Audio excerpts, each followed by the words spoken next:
il y a dans le livre du Ari Kadosh qui s'appelle Etz Chaim. C'est quoi le livre de Etz Chaim?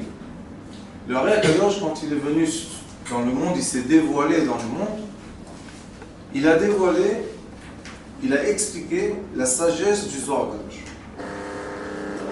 Il a dit, dans le Zohar Kadosh, il y a explication de lumière. Est-ce que ces lumières-là, c'est quelque chose de concret ou pas? Alors, le Ari Kadosh, qu'est-ce qu'il a fait? Il a dévoilé des lumières. Parce que dans le Zohar Kadosh, il y a plein d'histoires.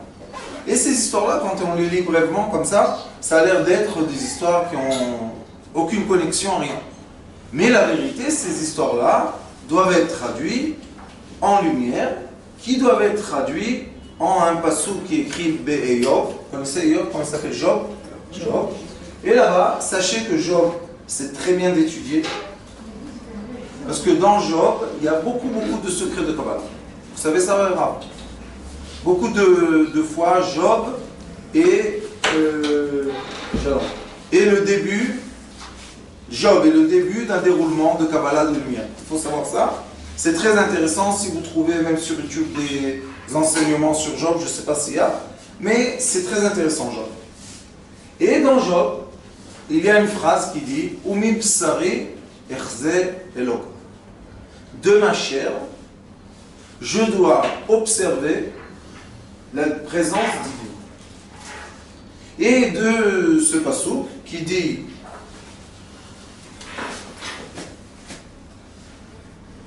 ou mi besari, vous allez m'aider en français, de ma chair, je ne sais pas comment on dit, on écrit, je crois, de ma chair. A-I-R. Merci beaucoup. De mi besari, echeze. J'observe point. O-B-S S-E-R V-E-R. E, Oui. comme ça? Oui. J'observe. Umkarzari, Echeze, Eloka. C'est-à-dire, le bon, on sait tous. Dieu, la présence divine. Veut dire. Quelle est l'explication simple de ça? Ça veut dire que notre corps, notre chair, est le reflet immédiat d'une certaine lumière divine. Donc si on va dessiner ce qui est écrit là, on va dessiner un être humain, exprès je le fais en... il est couché.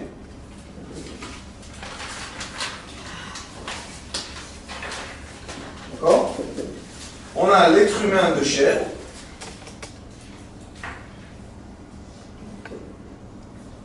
Et on a, d'après ce qu'il est écrit, deux autres, ou plusieurs autres, mais au moins deux autres lumières, qui sont un voile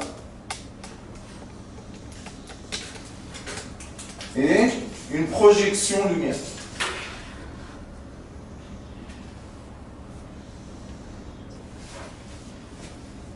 Je répète, nous avons un projecteur lumière, qui envoie des lumières, qui sont la lumière divine. Vous allez voir que quand on étudie tout doucement, pas après pas, vous allez voir que ce déroulement est aujourd'hui aussi prouvé physiquement. Ça s'appelle, ça c'est la lumière quantique. Lumière. R-E.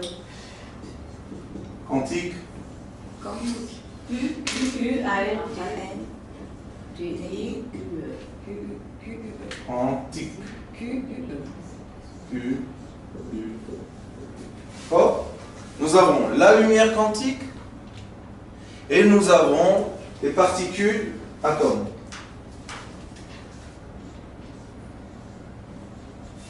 Et entre la lumière quantique et les particules des atomes, nous avons aussi une voile, qui est un voile. Quel est le voile?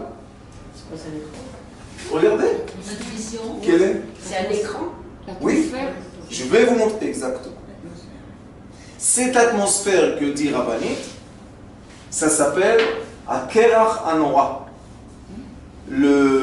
Akerach, c'est la glace froide, terrible. C'est quoi, vous savez? L'atmosphère. Autour d'un atome, il y a des électrons qui tournent. Et les électrons qui tournent créent une atmosphère.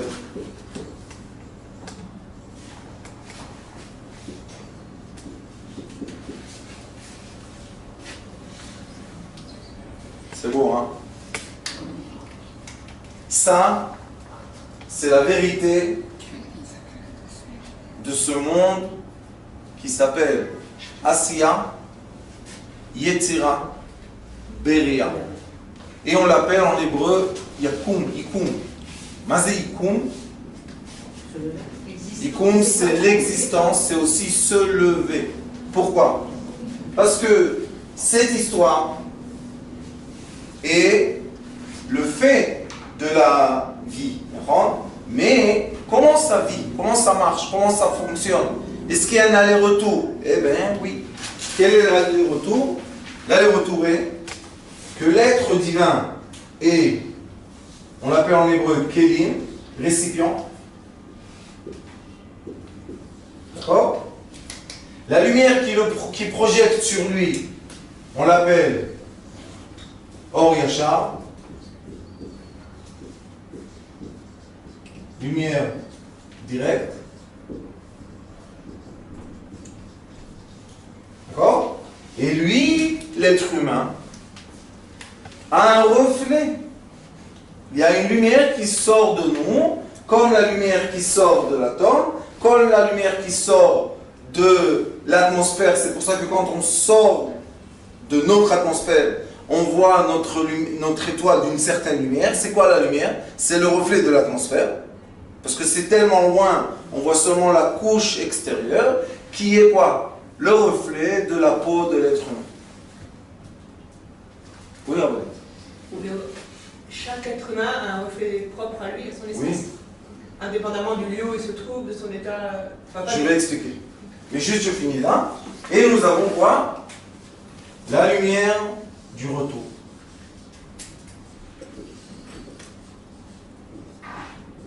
Lumière de retour.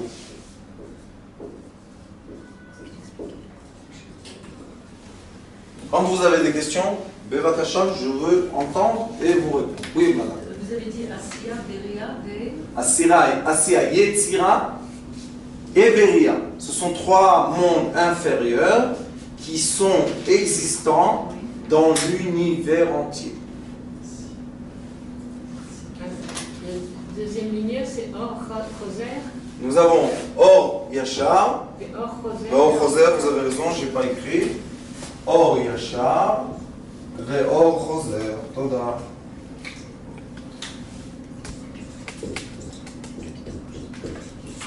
Donc c'est un échange permanent.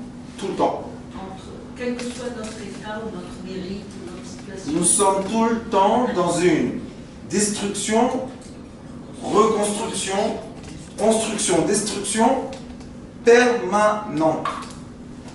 Le Yitzhara aussi qu'on a en nous, c'est ça? On ne va pas encore parler du Yetzirah parce que pour l'instant, ce que je veux vous expliquer aujourd'hui, c'est que l'effet d'être existant est une conséquence de projection de lumière individuelle pour nous seulement. C'est pour ça qu'il est écrit Keshem Shederotem Shonot, comme nous avons des pensées différentes l'un de l'autre, car par Tsouféem, comme ça leur visage est différent un de l'autre.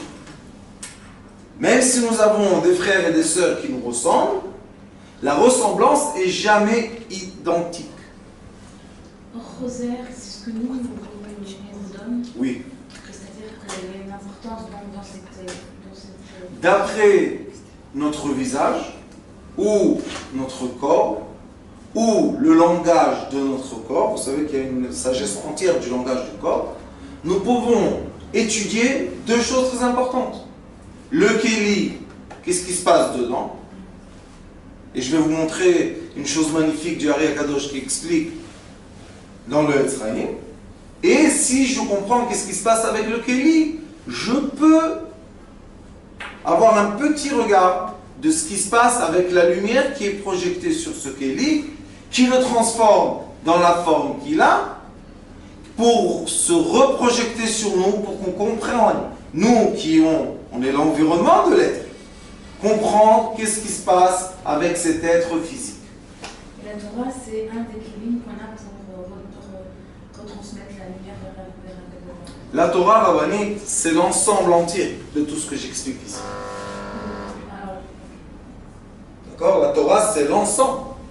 La Torah, ce n'est pas une partie du déroulement. C'est ça le plus grand problème. Je vais faire une petite parenthèse pour réexpliquer une chose très importante. Depuis il y a 500 ans à peu près, c'est le temps du Ari Akadosh qui s'est dévoilé, et Rabbi Yosef Karo qui ont écrit, un a écrit la Kabbalah essentielle d'aujourd'hui et un a écrit la Halacha essentielle d'aujourd'hui. Il y avait le problème d'Espagne, ça s'appelle comment? L'Inquisition. L'Inquisition. Qu'est-ce qui s'est passé à ce temps-là? Le pape de l'époque a brûlé le Talmud. Vous savez qu'il y avait un brûlement du Talmud. Ça s'appelle Srefat Talmud. Pourquoi? Parce que le pape a dit, et c'est un des problèmes de cette religion chrétienne qui règne sur le monde aujourd'hui malheureusement, c'est de séparer le savoir. C'est quoi séparer le savoir? C'est en effet mettre des barrières dans le déroulement de la lumière. Et quand on met une barrière d'ignorance entre le déroulement du Or Yachar et du Or Choser, nous avons ici des êtres malades, des guerres qu'on n'a pas besoin, des compagnies immenses de médecine, tout ce que vous voulez qui fait du mal à l'être humain.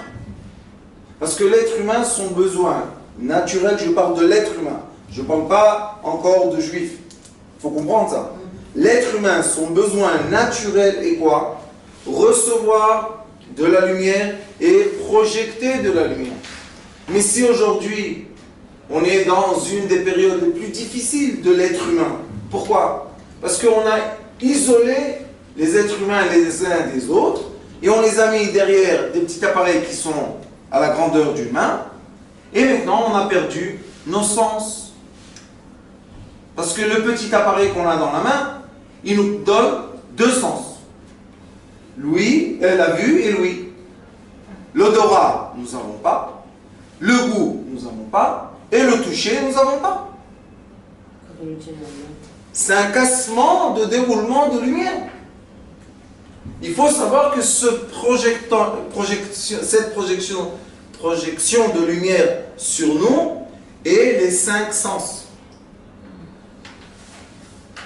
C'est ça qui est magnifique.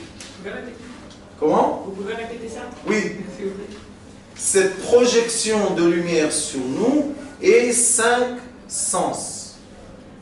Nous avons besoin d'être nourris tout le temps. Nos 5 sens doivent être nourris constamment, tout le temps. Toucher les gens, les embrasser, goûter le manger, écouter la voix qu'ils ont, les voir, les sentir. Vous savez combien de médecine il y a seulement de quoi? De sentir les gens. On sent l'odeur qu'il y a. Ça s'appelle comment ici? Aisselle. Excusez-moi, je ne sais pas. Les aisselles, on sent l'odeur. Il y a une médecine qu'on sent l'odeur de quoi? Des doigts, des pieds. On sent l'odeur. Et d'après l'odeur que rejettent les doigts des pieds, on peut savoir qu'est-ce qui se passe dans le corps entier. Maintenant, je vais vous donner la logique de cette médecine. N'empêche que ceux qui l'enseignent ne savent pas toujours comment ça marche. Vous savez, c'est quoi la logique? Les pieds sont les comment on dit, Extrémité. les extrémités les plus longues du corps. D'accord? Les pieds touchent la tête, même les chaussures. Tout le sang qui passe dans le corps, qui est le plus lourd, descend dans les pieds. Les ongles du pied représentent les déchets les plus durs de l'être humain. Les ongles des mains, c'est aussi un déchet mais plus facile, des os. Et les pieds, c'est le déchet le plus extrême de l'être humain. Veut dire que le déchet qu'on fait sortir de nos pieds a une certaine odeur, qui est l'odeur de quoi? De la transpiration de l'être humain, qui sont les glandes que vous appelez les angles. Attendez, en hébreu, je vais vous dire, c'est balutot lympha. Lymphatique. Et eux, qu'est-ce qu'ils font? Ils font un échange entre le liquide du sang, qui n'est plus bon, et un autre liquide, et ils font sortir ce liquide, qui est un poison d'après la halakha. Si on prend la sueur d'une personne, et on la fait boire quelqu'un, il peut mourir. C'est un poison. C'est pour ça que dans la halakha, il est écrit Ze'at ayadayim, la sueur, et un poison. C'est pour ça qu'on ne donne pas les enfants de mettre dans la bouche ni des pièces, ni des clés,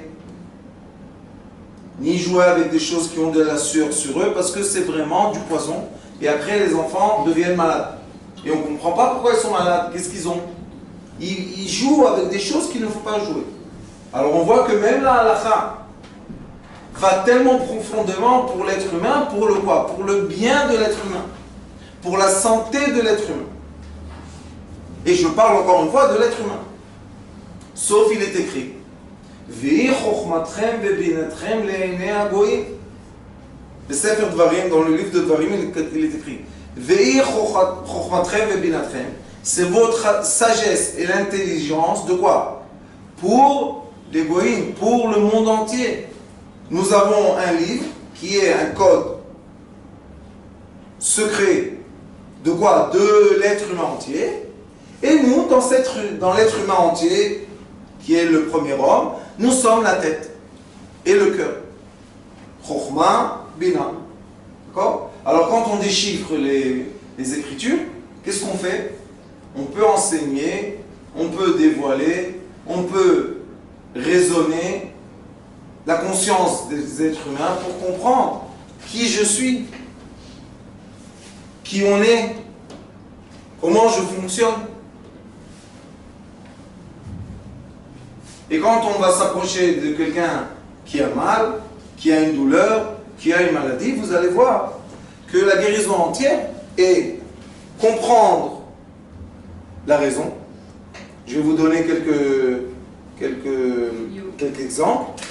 Comprendre cette raison-là, comment elle s'est manifestée dans le corps physique, et comment lui, maintenant, il nous explique ce qu'il a, mais de façon qui est pas verbale. Il ne va pas dire j'ai ça et ça, parce qu'il ne sait pas lui-même, mais son corps va nous donner tous les signes pour comprendre de quoi cette personne est malade. Un exemple. Un monsieur est venu me voir dernièrement. Et malheureusement, il est sorti de la synagogue, il est tombé par terre. C'est quelqu'un de très prudent. Et quand il est tombé par terre, il est tombé sur le côté gauche. C'est la 5e fois de sa vie que ça se passe. Et il s'est fendu l'épaule, un des os de l'épaule, et ça aussi, ce n'est pas la première fois de sa vie. J'ai essayé, je vais vous expliquer tout à l'heure comment on peut souder les os avec cette médecine magnifique. Et je vois que j'essaie de le souder. Non, il ne me permet pas, son corps ne me permet pas de faire passer les électrons plus vite dans cet endroit. Et c'est pour ça qu'on va étudier ensemble du sujok. Parce que le sujok est un reflet physique de tous les membres du corps. Alors nous avons le reflet physique, sujok, nous avons la médecine lumière, et nous avons la thérapie de l'être humain. Nous les thérapeutes, nous sommes où? Nous sommes là. Nous sommes au début du reflet lumière, mais on utilise le sujok et l'apparence de l'être humain. On doit écrire? Oui, peut-être. D'accord? Alors la médecine lumière, c'est le thérapeute.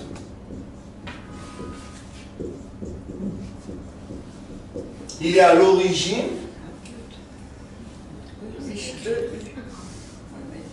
Bémet, vous allez me faire un nom plat de français parce que mon français, c'est de l'âge de 9 ans. Alors, et j'étais un cancre, alors Dieu nous en préserve. Thérapeute à l'origine.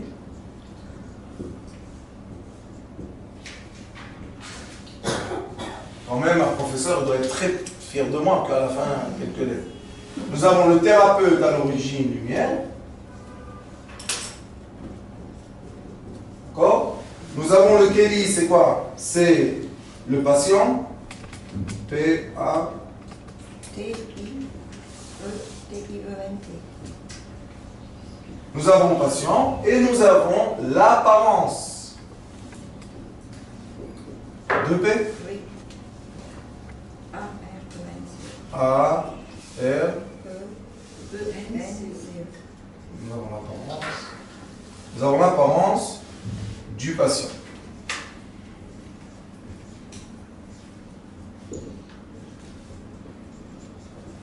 C'est quoi l'apparence?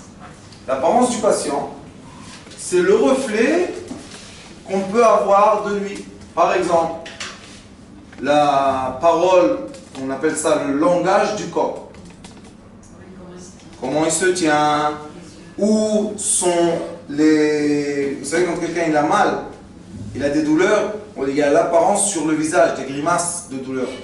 Alors une personne, sans faire exprès, elle a certaines grimaces parce qu'elle a certaines douleurs maintenant.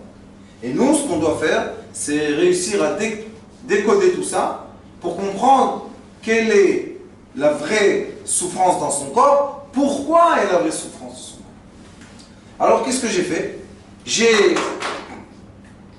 Je me suis approché de son corps sur la main, Sujok, et j'ai commencé, c'était une épaule, alors j'ai commencé, vous allez étudier avec moi, vous allez voir qu'on peut faire bouger de l'énergie grâce aux différences d'électricité qu'on a dans les doigts.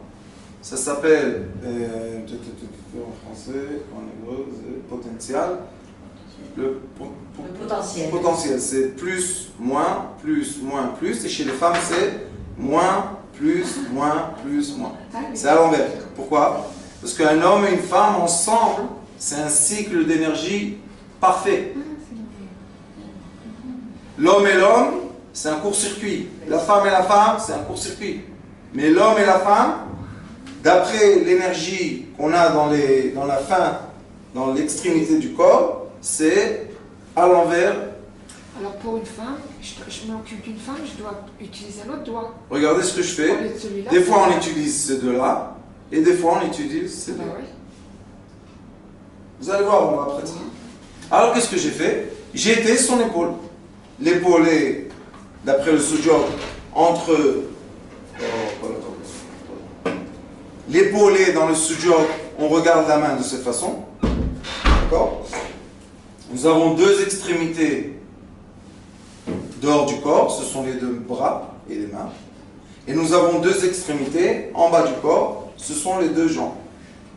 Et nous avons ce qui est deux, c'est la tête. La main se divise par 3. La main se divise par la main, ça s'appelle le bras et avant-bras et le bras. Nous avons la main, l'avant-bras et le bras. Nous avons articulation de la main, articulation du poignet et articulation de l'épaule. C'est quoi? Poignet ou coude? Excusez-moi. Poignet, coude, épaule. Les coudes, ils sont devant ou derrière? On a tout. On a le devant et derrière. Ah, ici, les deux côtés. On a les deux côtés, on a tout. Les deux côtés. Tout est rond. Donc nous avons... Regardez, ça c'est le poignet d'avant. C'est cette partie. Si vous dites c'est comme ça, alors les coudes, ils doivent être là, pas là. Rabbani, écoutez-moi, dans votre corps, vous avez l'avant du corps et l'arrière du corps. Dans les doigts, vous avez l'avant des doigts et l'arrière des doigts. En chinois, ça s'appelle yin, yang. Tout ce qui est doux et féminin est yin. Tout ce qui est dur et masculin est yang. Ça, ce sont des règles générales. Mais après, on a le système individuel de chaque être humain. Des fois, il y a des êtres humains qui ont les membres masculins, ce sont des membres féminins, un homme, et les pieds masculins. Des fois, nous avons les pieds féminins, les mains masculines, chez une femme. Ça change. Il faut, nous les thérapeutes, c'est ce que je vous ai dit, décoder l'apparence. Savoir qui on a devant nous.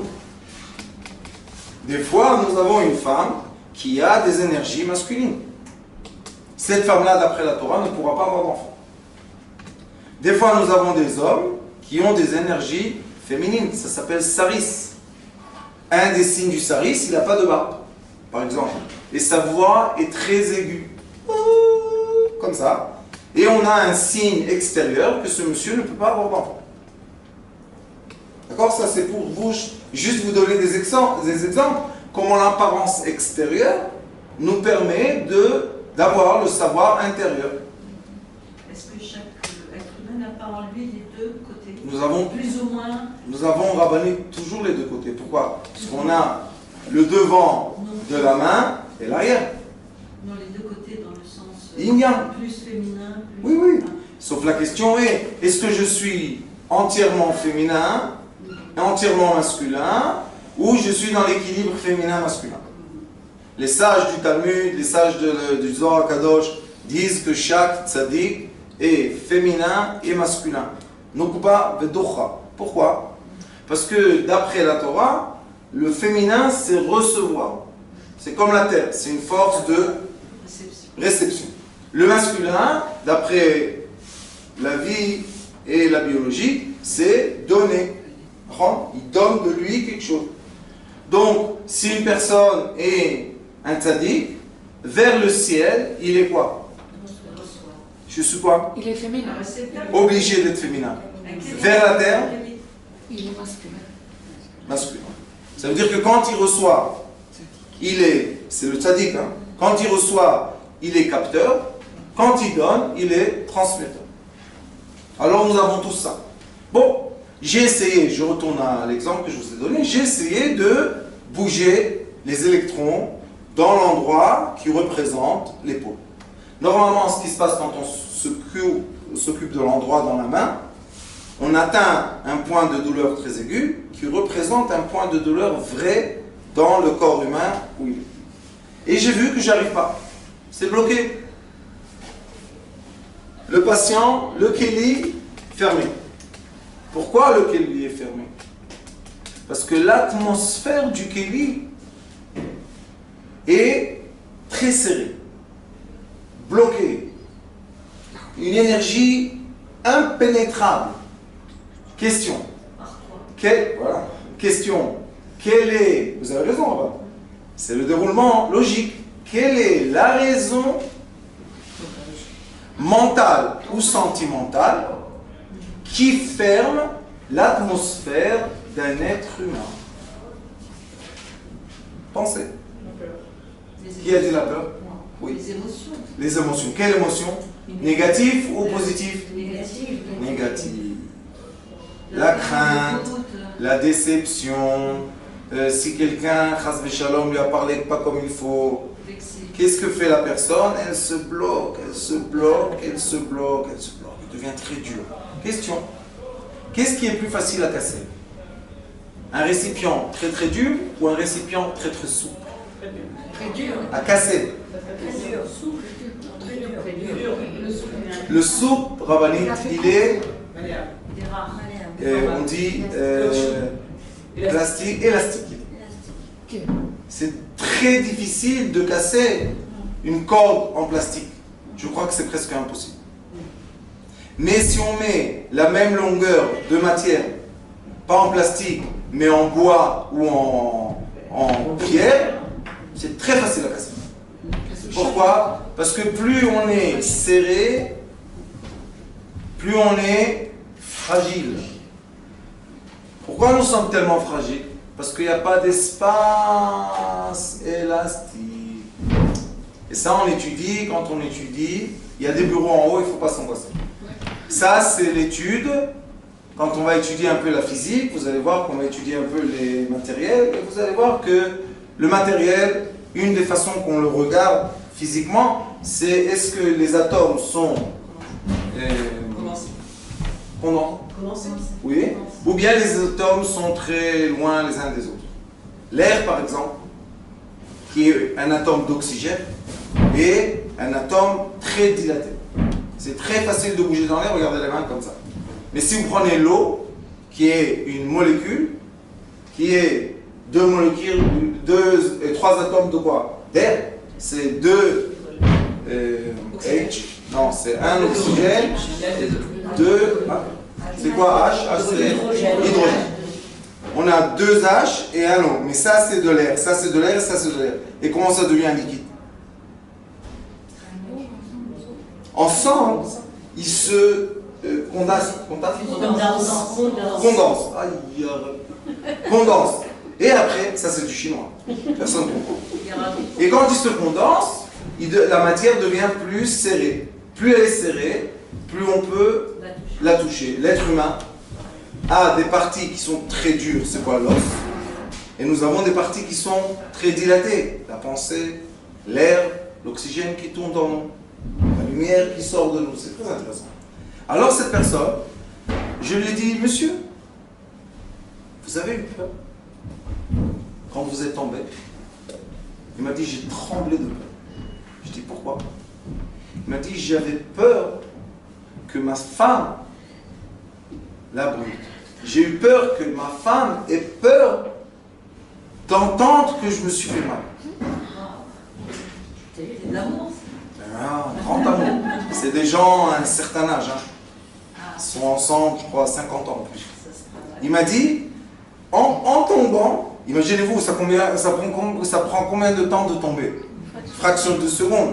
Il a eu la pensée de la crainte de sa femme quand elle va entendre qu'il est tombé. Bon, il est tombé, il a eu très très mal, il s'est cassé l'épaule, ça fait une douleur extrême. Vous savez qu'est-ce qu'il a dit aux gens autour de lui?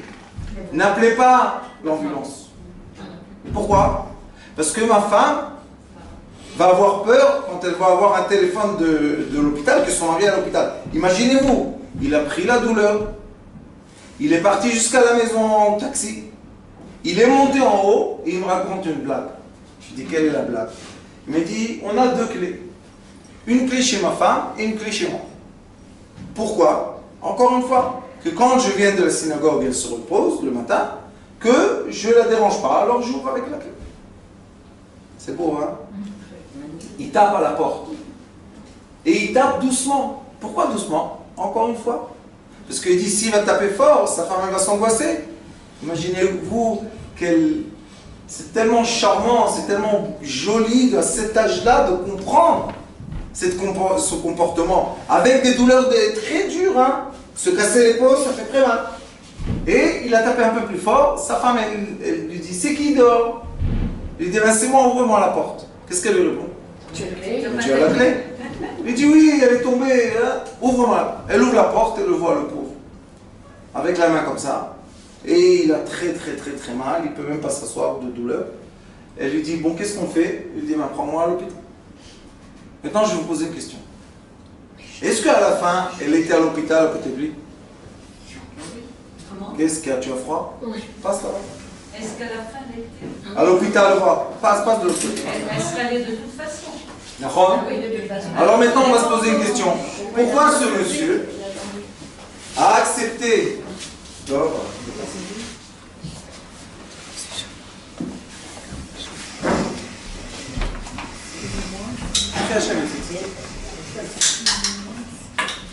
on a un échange 4, on fait un petit 4, un échange de position.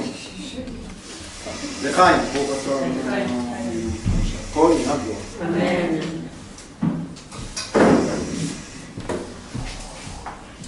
Vous avez derrière vous de l'eau tutée,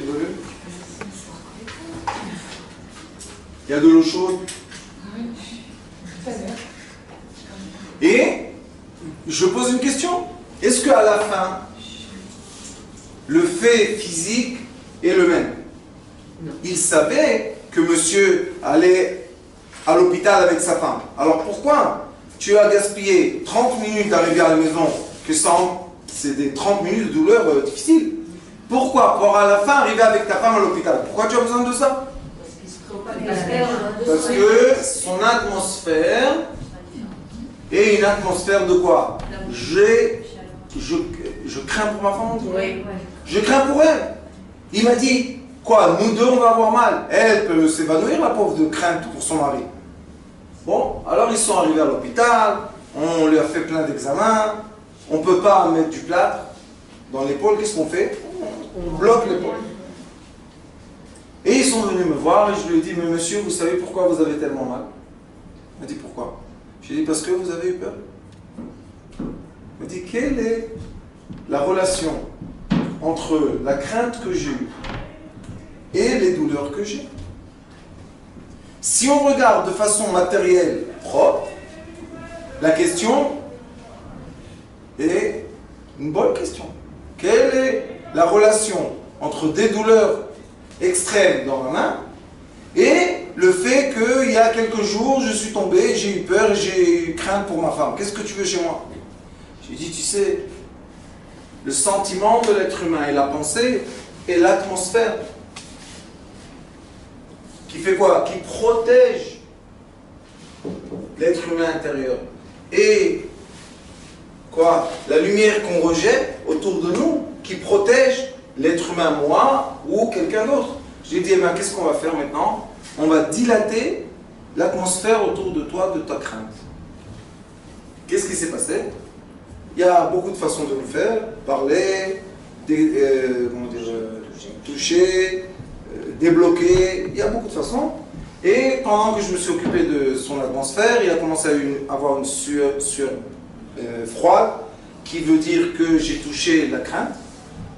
Et après, tout doucement, il a commencé à avoir plus chaud. Ça veut dire que maintenant, il est dilaté comme il faut pour marcher. Qu'est-ce que j'ai fait?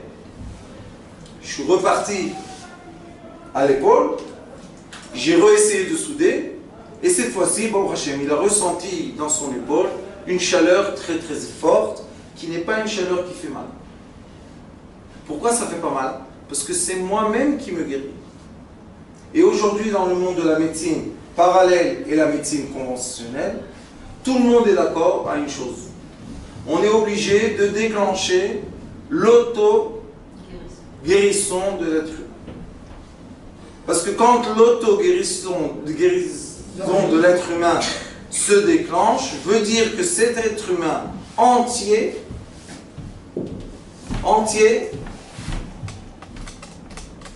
se remet en place. Ça veut dire qu'on est obligé de remettre en place notre spirituel, remettre en place notre corps physique et remettre en place quoi? Ce que je déclenche, ce que je dégage ou je préfère rayonner vers mon environnement. Et on sait très bien que les gens qui nous entourent sont des bons témoins de notre état d'esprit et physique. Des fois, une personne dit « Ah, j'ai rien », et sa femme est dit au docteur « Il a très très mal. » « Non, j'ai rien. » Très poli, il va chez le docteur, on dirait qu'il va chez le juge. Docteur, il est là pour te faire du bien, dis-lui ce que tu ressens. « Ah non, ça va. » Et à la maison, il ne dort pas la nuit de mal. Mais qu'est-ce qu'il fait? Il est dans le salon pour ne pas déranger madame. Et il pense que quand il a mal dans le salon, madame dans son lit ne sait pas. Nous sommes dans une atmosphère. Si un se sent mal, l'autre le ressent. Et c'est pour ça que, Baruch Hashem, cette façon d'étudier le corps humain et la façon de s'occuper cette thérapie lumière veut dire quoi? Nous allons étudier ensemble le flux,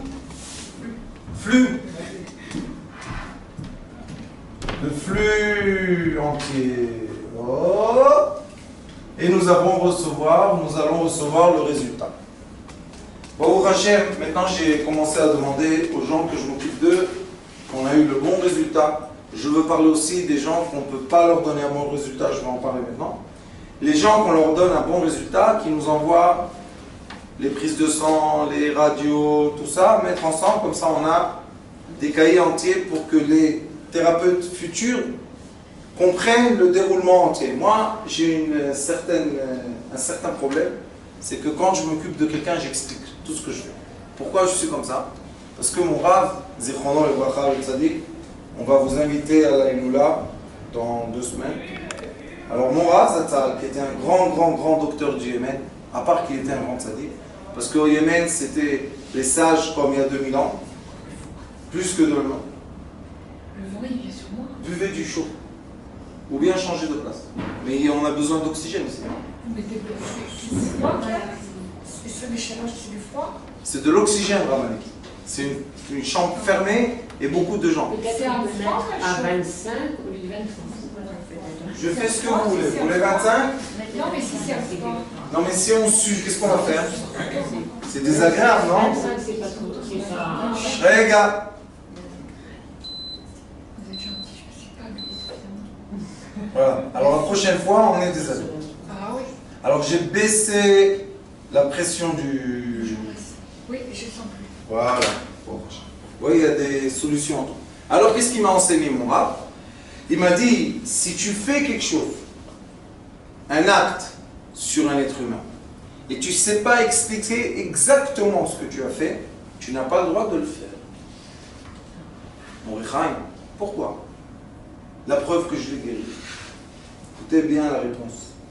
Il m'a dit, tu ne sais pas quel esprit tu as mis dans lui. Et là rentre toute une Torah entière qui est le mauvais esprit devant le bon esprit. Et l'esprit est le projecteur qui est sur l'être humain. Si l'être humain est guéri, mais son esprit est très mal, on n'a pas guéri l'être humain. On préfère avoir un bon esprit et un corps qui fait mal qu'avoir un mauvais esprit et un corps qui se sent bien. La preuve, les gens qui sont dans des endroits fermés parce que leur esprit ne convient pas à la société qui les entoure. Oui. Qu'est-ce qu'il pourrait faire que vous ne pourriez pas un thérapeute lumière, un bon thérapeute lumière ne pourrait pas guérir quelqu'un dont l'esprit est sain? Il pourrait pas Seulement guérir- l'esprit? Oui, si l'esprit va bien, comment ça se fait que le corps continue à aller mal? La réponse est que l'être humain a une cassure entre son esprit et son corps physique. Quelle est la cassure? Comme on l'a dit tout à l'heure, l'atmosphère s'est endurcie. Pourquoi généralement l'atmosphère s'endurcit? La raison est la façon que Akadosh Baruch Hu a créé l'être humain. Cet être humain, Combien? cet être humain-là en plus. Chaque être humain est composé de 3 cerveaux, 3 cœurs et 3 foies. Nous avons le foie de droite, nous avons le côté droite du cœur, la chambre droite, et nous avons le côté droit du cerveau. Nous avons le côté gauche du foie, qui dépasse le milieu du corps. Nous avons le côté gauche du cœur, et nous avons le côté gauche du cerveau. D'accord, ça fait 2. Et nous avons le milieu du cerveau, qui est toute une médecine qui va, vous allez voir, se développer. De plus j'en parle et de plus dans le monde entier on commence à chercher qu'est-ce qui se passe là-bas. Ça s'appelle dans la Kabbalah le cerveau du milieu, le 3e, à Moach Shlishi. Nous avons dans le cœur, quand quelqu'un est malade du cœur, quand on fait écolève, il y a un muscle au milieu, entre les chambres. Si ce muscle-là ne travaille pas comme il faut, c'est parce que les pressions dans les 2 chambres ne sont pas les bonnes. Et c'est une grande maladie du cœur qui s'appelle istiqatlet. Comment on dit en français? Insuffisance. Et dans notre foie, nous avons ce qui sépare entre le côté droit et le côté gauche. Tous ces membres-là sont divisés par 3 et ils ne sont pas par hasard divisés par 3. Et c'est pour ça que des fois, nous avons un esprit qui va comme il faut, mais le corps ne va pas comme il faut. Et ça s'appelle, dans la Kabbalah, Nefesh, l'existence, Ruach, l'esprit, Neshama, la pensée. On a au-delà de ça, qui est complètement invisible, c'est Chaya, la vie, et Yechida, l'union. L'union, c'est quand la personne, Baruch Hashem, arrive à une conclusion dans sa vie, après un certain âge, que l'amour est le seul outil valable. Tout ce qui est amour et union, tout ce qui est haine, la shonara, le mauvais œil, tout ce qui est négatif est la séparation. La Avodah Zara veut séparer. La Gdusha veut unir. Et qui est la conséquence de ces deux écoles d'énergie? Le corps humain. Et c'est pour ça que le corps humain nous donne une très grande vue sur l'être humain en total. Je vais vous dire une chose. Et vous allez voir que le corps humain prouve ce que je vous dis. Dans le monde occidental, c'est nous? Occidental. Que c'est un monde qui est influencé d'une façon très puissante. De quoi? Du christianisme. D'accord? L'Europe, l'Amérique du Sud, c'est un grand monde. La Russie. Ce monde-là, plus le temps passe, et plus les gens arrêtent de se marier et arrêtent d'emmener des enfants. Ça, c'est un fait. Il y a 100 ans, on ne pouvait pas dire ça encore. Mais aujourd'hui, on peut le dire. Ce sont des études qui ont été faites. En France, c'est une catastrophe. Ils disent qu'on ne peut même plus reprendre la roue en arrière, sauf une grande guerre qui va chasser tous les autres peuples pour que la France retourne à être aux Français. Il y a un grand problème en Amérique du Sud, la même chose. Des autres religions envahissent les pays, et dans ces religions-là, qui est par exemple l'islam, au contraire, il faut se marier et emmener beaucoup d'enfants.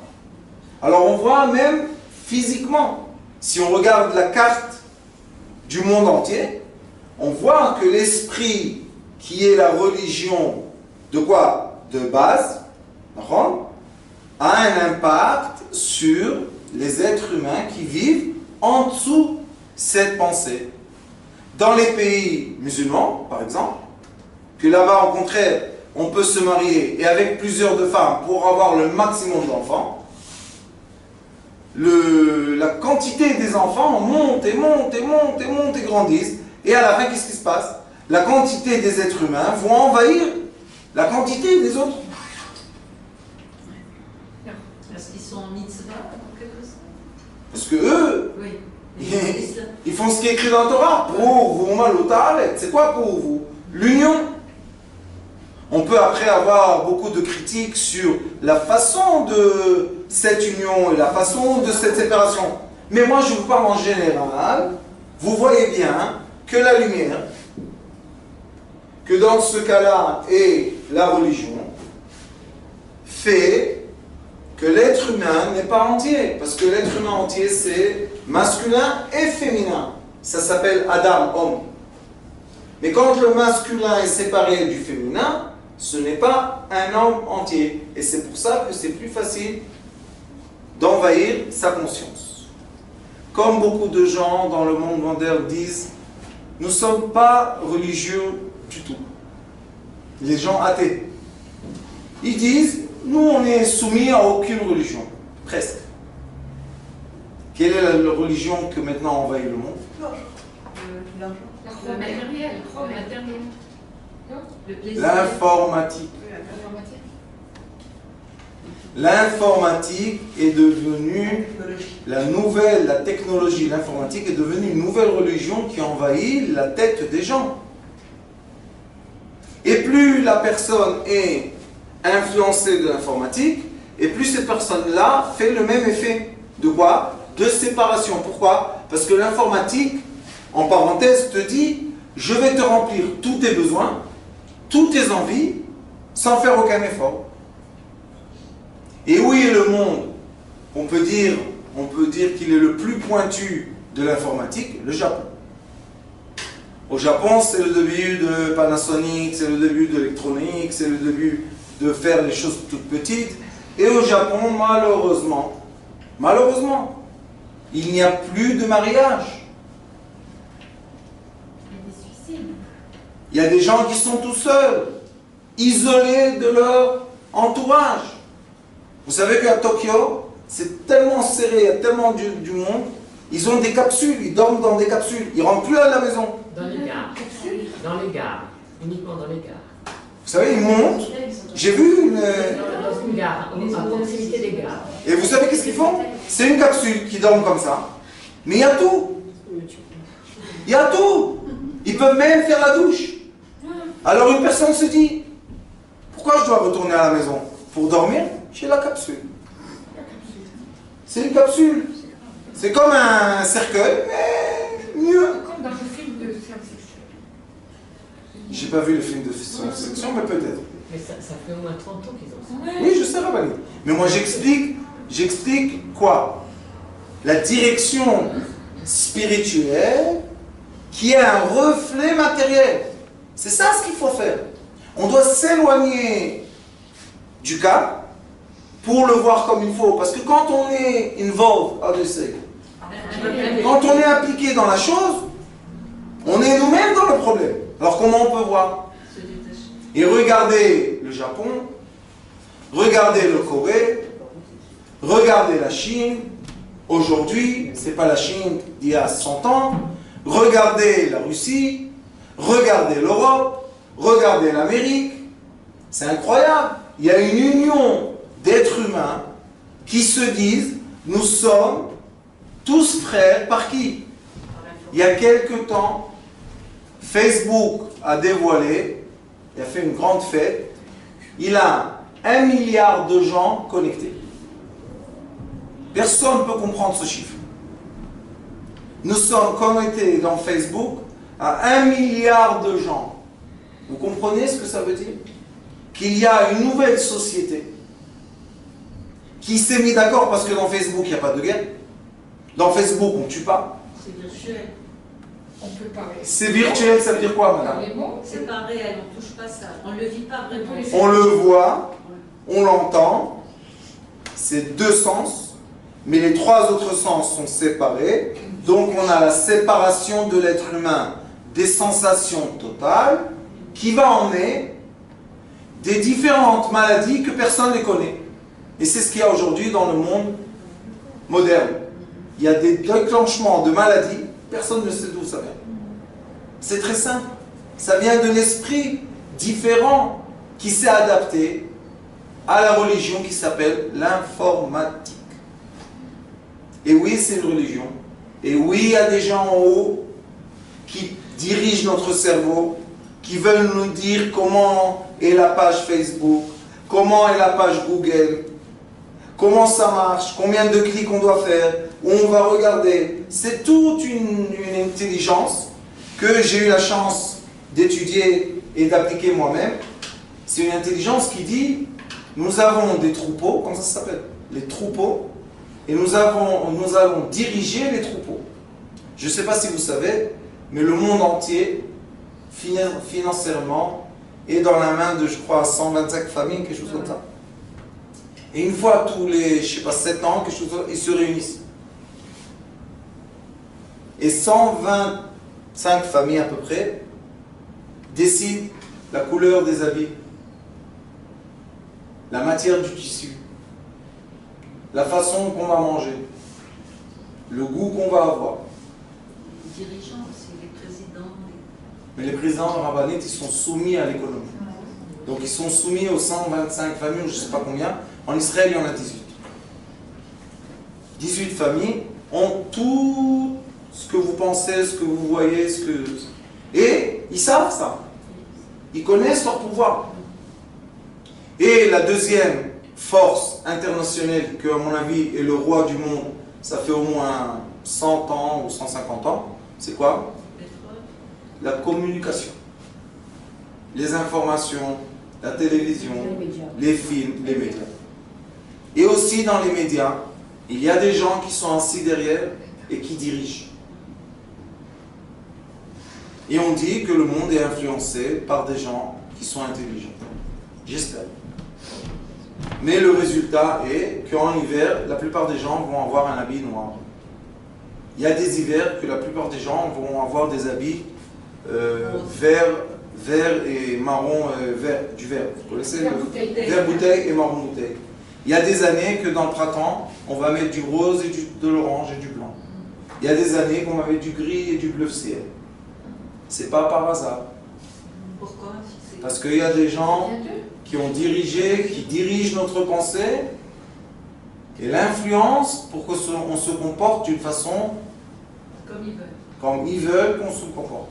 La troisième force mondiale qui dirige les gens, c'est l'éducation. La façon de l'éducation. Comment on teste les gens. Comment on les met dans des tiroirs que s'ils ont les mains qui sortent, on pousse le tiroir, on coupe les mains, on coupe les têtes, on coupe les bras. C'est plus la religion qu'on connaissait il y a 100 ans, ce sont des nouvelles religions qui s'appliquent sur le monde. Et nous, on doit savoir que quand les gens viennent nous voir, on doit honorer la force qui éclaire leur physique. Si quelqu'un est soumis à Facebook et la conséquence est 1, 2, 3, 4 dans son corps, on ne peut pas lui dire coupe Facebook. Il est soumis à ça. Alors qu'est-ce qu'on doit faire? On doit unir toutes les forces. C'est pour ça qu'on n'a pas le droit d'avoir aucune opinion pour influencer ceux qui veulent être les vrais thérapeutes lumière. Le vrai thérapeute lumière, un instant. Le vrai thérapeute lumière est quelqu'un qui est au point zéro. Et on va étudier ensemble comment se positionner au point zéro. Le point zéro, c'est tout et rien. C'est une honnêteté. C'est la matière et l'antimatière en une fois. Et on va étudier ça. Vous allez voir, on va y rentrer tout doucement, tout doucement. Oui, madame. Oui. Est-ce que en tant que thérapeute, je peux m'occuper de mes enfants, de ma famille Oui. Vous dites que... Oui, sans doute. Ah, ouais, ça s'oppose à ce que vous avez dit. On est dans la bonne position. Si vous avez un problème, écoutez, si vous avez, elle pose la question, est-ce qu'un thérapeute lumière peut soigner sa propre famille? J'ai dit oui. Alors elle m'a dit, c'est opposé à quelque chose que vous m'avez dit avant. Je vais expliquer. En général, bien sûr que oui. En particulier, si j'ai un enfant qui ne veut pas parler avec moi, qui est en colère avec moi, qui m'accuse de choses de sa vie, c'est sûr que je suis loin de son atmosphère. Et plus je vais m'approcher, et plus il va s'enfermer. Ça ne sert à rien. Au contraire, envoie-le chez quelqu'un d'autre. C'est ça aussi la sagesse d'un thérapeute. Dire, non, pas moi, va chez lui. Il faut être sage. Il faut comprendre que nous, notre intérêt, c'est pas seulement l'argent. Le vrai thérapeute, son intérêt, c'est le bien de l'être humain. Alors des fois, le bien est, je m'excuse, je ne suis pas assez pointu dans ce problème, va chez un psychiatre, va chez un chiropracte, va faire des semelles, va prendre des compléments alimentaires dans la pharmacie naturelle. C'est ça la force. Pour, à la fin, arriver à un but. Connecter les trois éléments. Et plus on va réussir à connecter la personne à la vie, et plus ça va aller. Et maintenant, comme tous les cours, vous allez poser des questions, et je vais donner des réponses si je peux. On va commencer par là ou par là? Aucune question?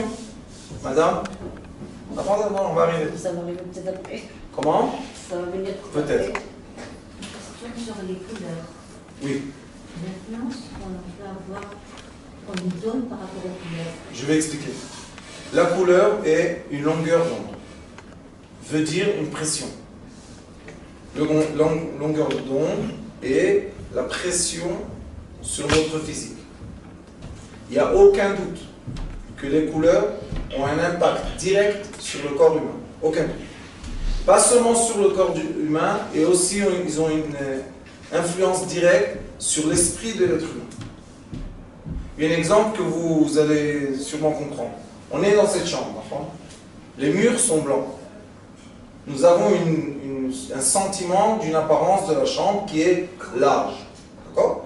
Maintenant, si j'aurais peint tout en noir, et j'aurais mis les mêmes lumières, les mêmes Mobilier.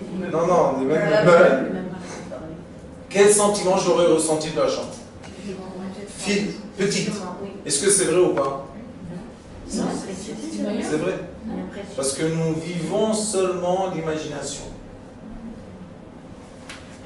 Notre cerveau traduit tout et nous donne le sentiment d'être. J'essaie de comprendre, si vous permettez, le sentiment par rapport à la réalité géographique, c'est la même, mais c'est le sentiment qui nous donne l'impression. Abanit, on ne peut jamais mesurer la réalité. C'est trop grand. Donc nous vivons seulement notre monde intérieur. Quand Google Earth vous dit que, disons, la distance entre deux villes est, je dis des bêtises, mais 100 km, c'est très beau. Je peux lui croire. Je veux le croire. Mais je suis obligé de croire parce que je ne peux pas mesurer. Pourquoi je ne peux pas mesurer? Parce que je ne suis pas dans le satellite qui voit la mesure de deux villes. Pourquoi? Parce que le monde n'est pas plat, le monde est rond. Alors lui, sa vision est comme ça. Un autre va vous dire, j'ai pris une voiture, j'ai mis le compteur du coût de la voiture et j'ai fait 100 km exact. Est-ce que ce sont 100 km exacts? Oui, de la voiture. Mais est-ce qu'elle a roulé tout droit? Est-ce que nous, on cherche la distance sur le cycle ou on cherche la distance entre les deux, comme ça? On ne sait pas. On ne sait pas. La réponse est, nous ne savons pas. Donc, qu'est-ce qu'on doit faire pour vivre? On doit croire. On doit accepter de croire. Vous savez qu'une personne, quand elle est malade, des fois, en une nuit, la personne guérit. En une nuit. Elle a dormi la nuit, elle est arrivée à un certain rêve qui lui a donné un amour et une chance et je ne sais pas quoi imaginable. Et le matin, il s'est levé et tout va bien.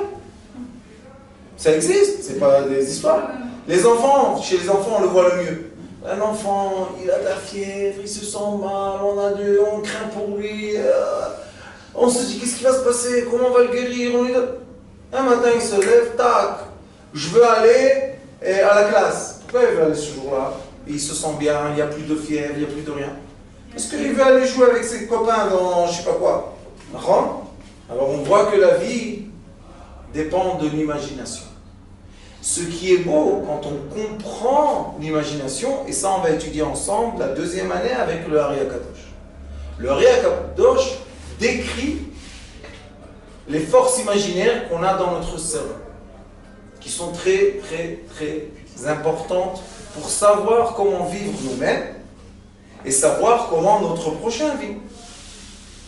Est-ce qu'il imagine maintenant? Est-ce qu'il raisonne? Est-ce qu'il est maintenant devant nous dans le cerveau droit ou dans le cerveau gauche?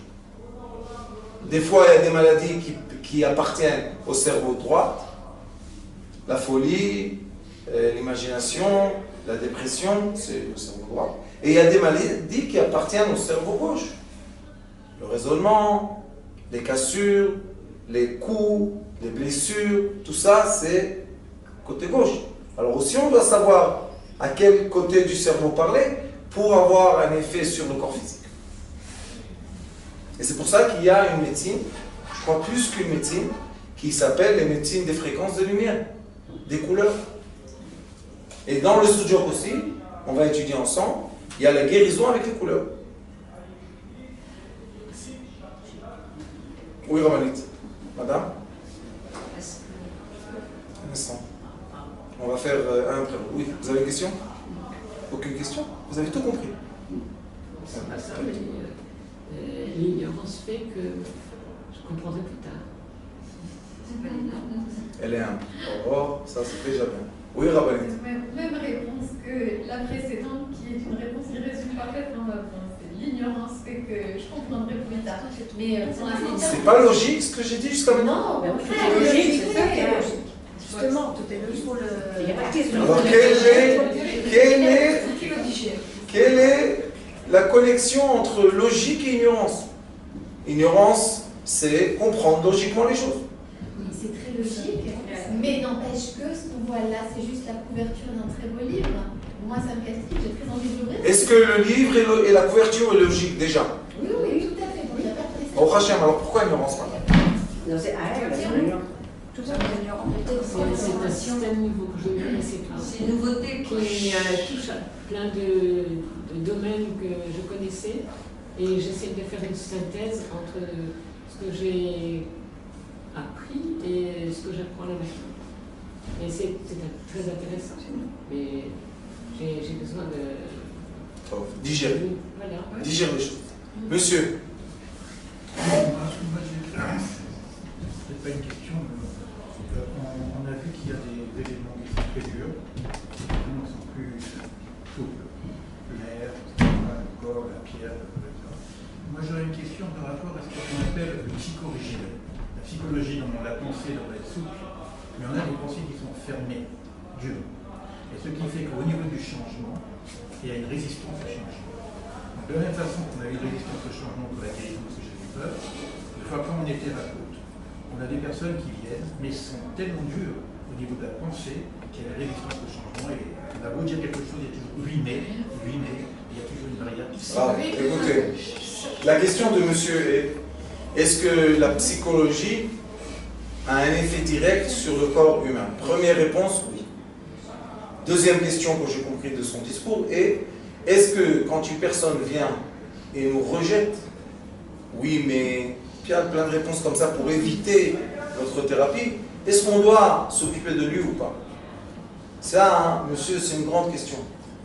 C'est une question philosophique de la thérapie. Je vais vous donner une réponse. Si quelqu'un souffre, sa plus grande souffrance est qu'il ne permet à personne de s'approcher de lui. Et la plus grande souffrance de l'être humain, ou de l'être en général, c'est la solitude. Donc ce qu'on doit faire, étant thérapeute, se positionner à un point tellement effacé vis-à-vis de l'être qui vient devant nous, qu'à un certain moment, il va se sentir à l'aise. Et quand il se sent à l'aise, il nous a ouvert la porte pour entrer. Et je vous dis que non seulement on peut le faire, mais on le fait. Ça se passe tout seul. C'est pour ça que quand moi j'enseigne la thérapie, j'enseigne le thérapeute plus que j'enseigne la façon de s'occuper de l'autre. Parce qu'à la fin, c'est comment moi je suis positionné vis-à-vis de toi et ce que tu as accepté de faire avec moi. Et ça, c'est magnifique. Ceux qui ont eu la chance de le faire, ce monsieur qui a eu peur, c'est une pierre très très dure. Mais en lui permettant d'être, et en lui expliquant qu'il a une douleur, il s'est ouvert. Maintenant, il s'est ouvert peut-être un fil de cheveux, mais ça suffit pour pénétrer la lumière. Déjà, le fait même qu'il vienne voir le thérapeute, c'est une ouverture. C'est une volonté d'ouverture, une volonté. Donc on est où? On est dans la lumière qui l'entoure. Question. Non, pas vous, là. C'était justement par rapport à la guérison de ce patient-là que vous avez eu avec la l'épaule. Vous avez dit qu'il faut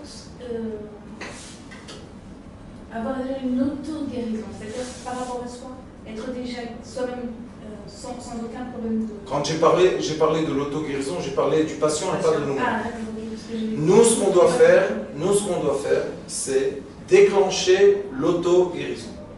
Pour déclencher l'auto-guérison, on doit faire pénétrer de la lumière par l'écorce.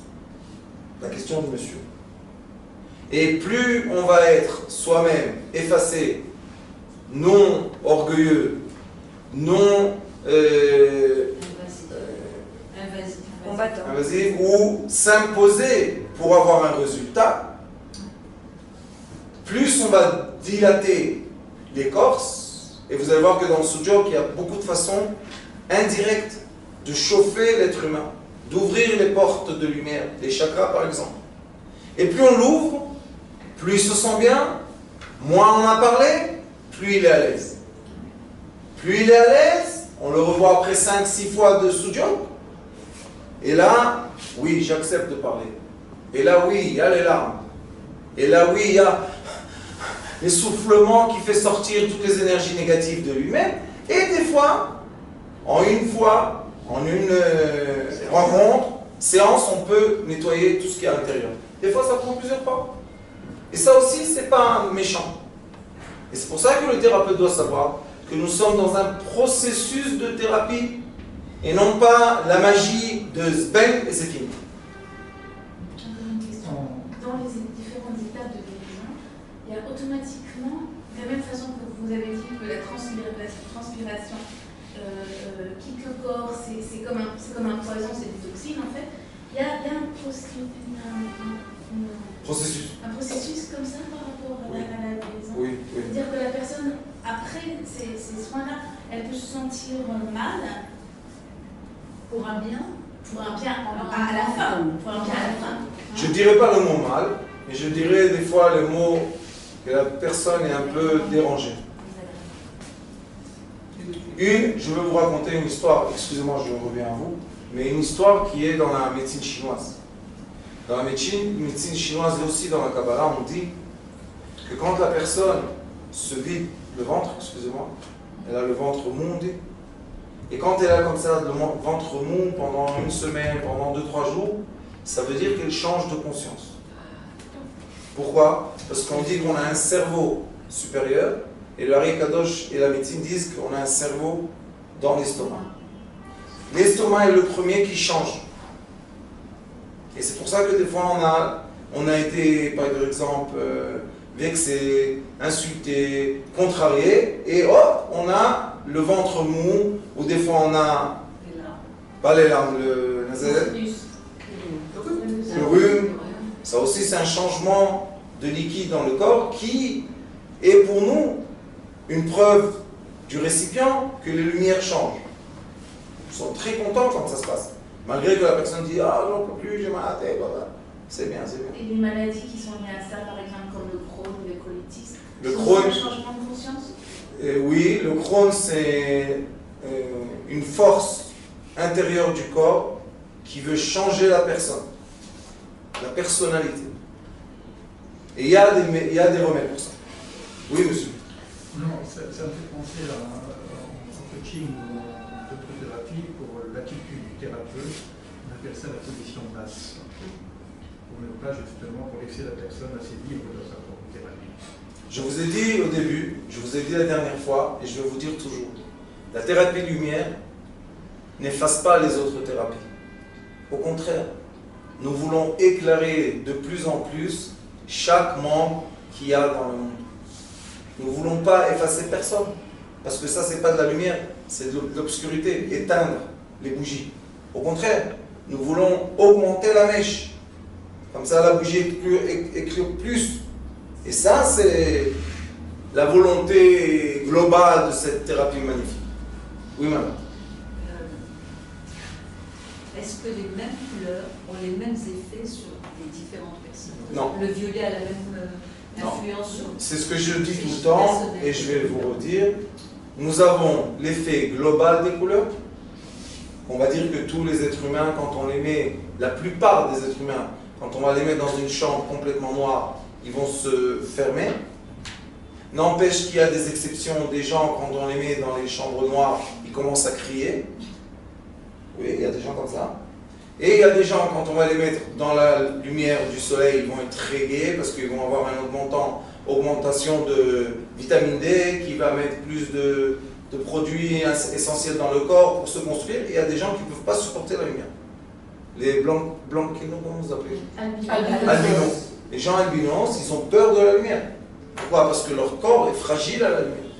Alors nous devons savoir, oui, en général, les couleurs, en général, font un effet physique sur généralement les gens, mais c'est pour ça qu'il faut tester chaque personne. Je peux apporter un petit témoignage qui m'est arrivé, c'est extraordinaire. Quelques secondes, un vendredi soir, donc quand mon mari part à la chou, après, bon, on va préparer, on est un peu fatigué, les femmes, on peut se reposer un peu, je ne sais pas, je me suis imaginée avec une robe mauve, tout le corps en mauve, et j'ai senti mes jambes, je me suis sentie soulevée 2 secondes, j'avais jamais eu cette sensation. Est-ce que c'est lié à la couleur ou à la relaxation? C'est pas lié à la couleur cette fois-ci. Je ne sais pas, une drôle de choses comme si j'étais... On ne peut pas dire que quand les gens sont habillés en mauve, ils sont détachés de la réalité. Il y a d'autres raisons qui vous ont emmené à ça. Mais le mauve a aidé. Dans toutes les raisons qu'on va prendre et on va unir, le mauve va avoir un certain impact sur ce que vous avez ressenti. Est-ce que j'ai intérêt à continuer à m'intéresser Si au mauve, ou à porter du mauve? ça vous a fait du bien, oui. C'est très très bien. Essayez encore une fois, voyez si ça marche. Et si vous allez voir 3 fois que ça marche, ça veut dire que vous avez un approchement à cette couleur qui est spécial. Moi par exemple, j'aime beaucoup la couleur de la pêche. Vous savez, c'est un orange. Et il y a des gens qui disent que c'est ce que voit l'embryon par le ventre de sa maman. Parce que c'est la couleur de la peau, de la lumière qui passe par la peau. Et toutes les explications sont bonnes. Mais ça me reste que j'aime cette couleur. Ça me détend. C'est bon. Oui? Rabbanit? Moi je voulais savoir déjà, ça rejoint un petit peu ce que disait monsieur, c'est le thérapeute déjà, il doit être lui-même en accord avec lui-même. C'est ce que j'ai dit, que pendant ces 2 années d'études, vous allez voir qu'un grand travail se fait pour vous-même. Et les autres écoles que j'ai, les autres étudiants que j'ai, après 1 an d'études déjà, je ne parle pas de mes élèves qui me suivent, ça fait beaucoup d'années, les gens ont un changement réel, intérieur. Mais le changement intérieur, ce que je veux préciser, c'est ne pas de me ressembler. C'est de se ressembler à eux-mêmes. Moi, j'ai aucun intérêt que les gens me ressemblent, je ne pense pas que je suis un beau mec. Mais les gens doivent se ressembler à eux-mêmes. Et plus je me retrouve moi-même, plus je suis à l'aise avec moi-même, je suis en accord, lumière physique et ce que je reflète, et plus je suis content. Plus je suis content, plus c'est facile de s'occuper d'un autre. Parce que vous savez, encaisser les histoires des gens, il faut faire attention que ça ne rentre pas dedans, parce que sinon des fois, et ça c'est une preuve qu'il y a dans toutes les écoles de médecine, dans tout le monde entier, que les étudiants, quand ils étudient une certaine maladie, ils deviennent malades de cette maladie. Et c'est pour ça qu'ils ont un certain vaccin, parce qu'après 10 ans d'études, ils se vaccinent très bien de à peu près tout ce qu'ils vont voir après dans les hôpitaux et tout ce qu'ils ont. C'est pour ça que nous, notre vaccin, c'est le point 0. Notre vaccin, c'est savoir de... Évacuer les ennemis. Non, le point 0, c'est ne pas être. Être et ne pas être du tout. Non, Rabbanit, on a encore une protection parce qu'on est rien. Dès qu'on est rien,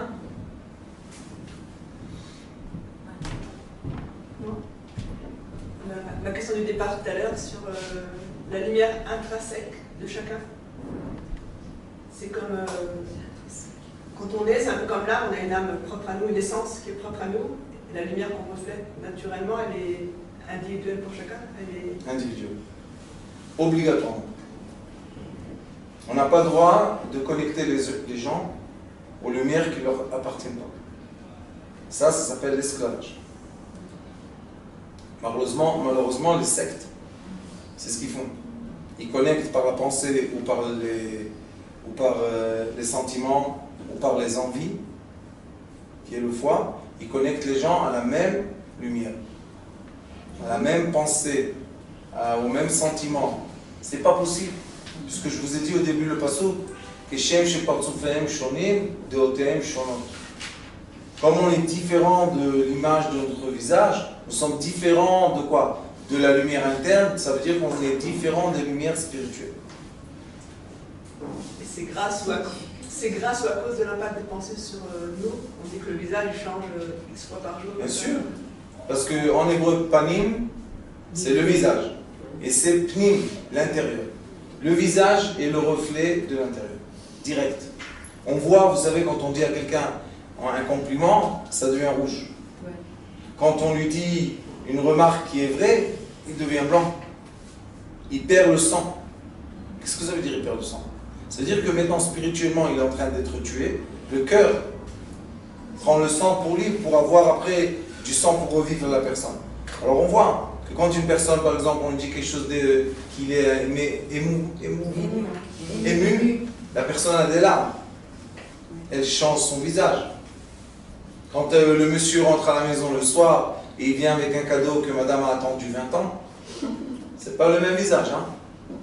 Et même avec Rabbanit Gila, on voit, moi j'ai juste honte des gens, c'est pour ça que je ne les photographie pas. Sinon j'aurais eu aujourd'hui un livre comme ça, des images des gens, comment ils ont changé leur visage d'après la thérapie. Mais changer. L'odeur,